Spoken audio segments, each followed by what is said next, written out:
பிரம்மாஸ்திரம் என்பது இந்து புராணங்கள் மற்றும் இதிகாசங்களில் கூறப்படும் ஒரு வலிமைமிக்க ஆயுதமாகும்.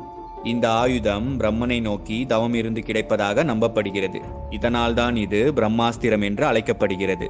இந்த வகை ஆயுதத்தை எய்யும் நபர்கள் மந்திரங்களை உச்சரித்து சாதாரண அம்பினை பிரம்மாஸ்திரமாக மாற்றி எய்வதாகவும், தர்ப்பை புல்லை கூட பிரம்மாஸ்திர மந்திரத்தினால் பிரம்மாஸ்திரமாக மாற்றலாம் என்றும் கூறப்படுகிறது.